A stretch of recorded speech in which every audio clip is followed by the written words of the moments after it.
ہم نے تکیہ کیا تھا کہ افغانستان میں ایک ایسی حکومت آئے گی جو ہمارے جو تحفظات ہیں ان کو دور کرنے کے کام کرے گی، اقدامات کرے گی، لیکن ایسا آپ کے خیال میں کیوں نہ ممکن ہو پایا؟ اور آرمی چیف کہہ رہے ہیں کہ قومی اتفاق رائے ناگزیر ہے۔ اتنے بڑے قدم سے پہلے اگر یہ بات آپریشن کی طرف بھی جاتی ہے یا کسی بھی حل کی طرف جاتی ہے، کم سے کم یا زیادہ سے زیادہ، تو سیاسی قیادت کا ایک پیج پر ہونا کتنا ضروری ہے؟ آپ کے خیال میں عمران خان صاحب اس آپریشن کو یا اس کارروائی کو سپورٹ کریں گے؟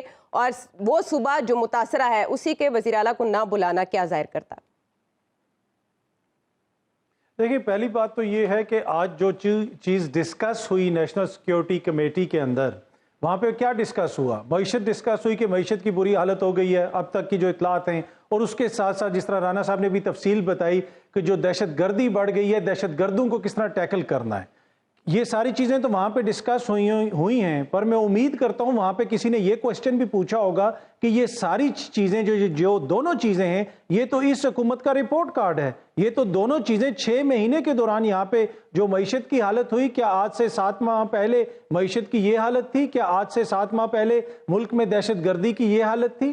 تو یہ تو دونوں چیزیں جو ہیں ڈائریکٹ نتیجہ ہیں اس حکومت کے آنے کے بعد یہ سب کچھ ہوا، تو یہ آج ادھر وہاں پہ ڈسکس ہوا۔ دوسری بات یہ ہے کہ جو آپریشن کی بات ہو رہی ہے کہ جو آپریشن کیا جائے گا، مجھے اور کسی پاکستانی کو کوئی شک نہیں ہونا چاہیے کہ پاکستان کی مسلح افواج ہوں یا دیگر سیکیورٹی ادارے ہوں، وہ اپنی جان ہتھیلی پہ رکھ کے یہ آپریشنز کرتے ہیں اور ان کو کامیابی بھی ملے گی۔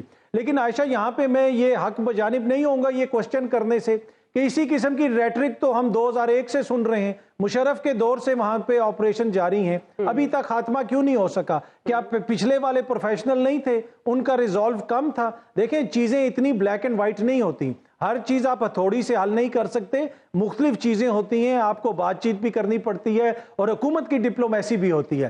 مجھے اپنے اداروں کے اوپر، اپنی سیکیورٹی فورسز پہ پورا یقین ہے، لیکن اس کے ساتھ ساتھ ایک ڈپلومیٹک آرم کی بھی ضرورت ہے کہ جس طریقے سے مسائل کو حل کیا جائے۔ آپ نے یہاں سے ہینا روبانی کھر صاحبہ کو بھیج دیا، ان کو اوفینڈ کر دیا، نہ وہاں سے مشترکہ اعلامیہ آیا۔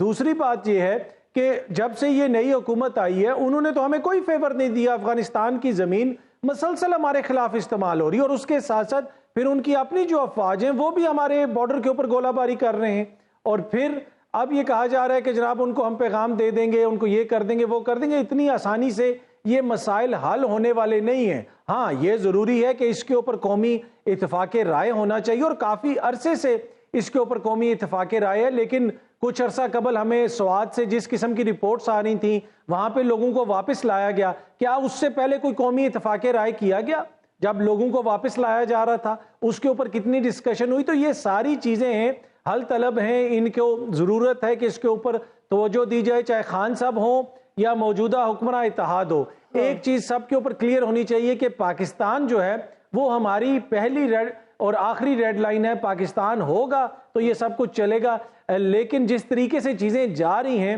مجھے نہیں لگتا کہ اتنی آسانی سے یہ سارے مسائل حل ہو جائیں گے۔ کہ صرف فوجی حل نہیں نکل سکتا۔ اگر آپ پچھلی حکومت کو دیکھ لیں، یہاں پہ ڈونر کانفرنس کی بات ہوئی، افغانستان کے حوالے سے کتنا متحرک کردار ادا کر رہی تھی۔ جب سے یہ حکومت آئی ہے، دیکھیں ان کی توجہ اس طرف نہیں تھی، ان کے اپنے ہی بڑے مسائل ہیں، جس طریقے سے یہ نیب کی قانون سازی، یہ وہ، دوسری طرف تو انہوں نے توجہ ہی نہیں دی۔ اور بلاول صاحب پوری دنیا گھوم رہے ہیں، پوری دنیا گھوم رہے ہیں، افغانستان جو ہمارے لیے مسئلہ بنا ہوا ہے وہاں پہ وہ کیوں نہیں جا رہے؟ ان کا تو زیادہ ٹائم ان کو انگیج کرنے میں صرف ہونا چاہیے تھا۔ تو مقصد کچھ اور ہو، جب مقصد آپ کا وہ ہو ہی نہ تو پھر اسی طرح کے مسائل ہوتے ہیں۔ اور ایک ہماری تھوڑی سی جغرافیائی بدقسمتی بھی ہے کہ اس وقت جو پاکستان ہے وہ 3 طرف سے ایسی ریاستوں میں گرا ہوا ہے جہاں پہ ایک طرح سے کٹر حکومتیں، چاہے وہ بھارت ہو، چاہے ایران ہو یا افغانستان، یہ تینوں حکومتیں ایسی ہیں جو بنیاد پرست حکومتیں ہیں، کٹر حکومتیں ہیں، انتہا پسند حکومتیں ہیں۔ تو بڑا ڈیلیکیٹلی پاکستان کو ساری چیزوں سے ڈیل کرنا پڑے گا۔ اطہر، کسی سٹیج پہ آپ قائد MQM کی واپسی بھی تو نہیں دیکھ رہے؟ اور ایک یہ بھی خبر ہے کہ پیپلز پارٹی کے لیے بھی سسٹم میں گنجائش پیدا کی جا رہی ہے، آنے والے دنوں میں بہت بڑی بڑی شخصیات پیپلز پارٹی کو بھی جوائن کرنے جا رہی ہیں۔ اطہر، دیکھیں، رانا صاحب نے فٹ بال کے اوپر کامنٹری کی ہے، لیکن اس ساری کامنٹری میں فٹ بال نہیں ہے۔ وہ رانا صاحب حصہ بقدرے جسہ، وہ رانا صاحب کے حساب سے بال تھی۔ تو وہ جو ہے نا، وہ فٹ بال، اب وہ اس فٹ بال کی طرف میں تھوڑی سی نشاندہی کرتا ہوں۔ دیکھیں، اب قوم کو کیا بتایا جا رہا ہے؟ قوم کو یہ بتایا جا رہا ہے کہ وہ کامران ٹسوری صاحب جن کی وجہ سے MQM ٹوٹ گئی تھی،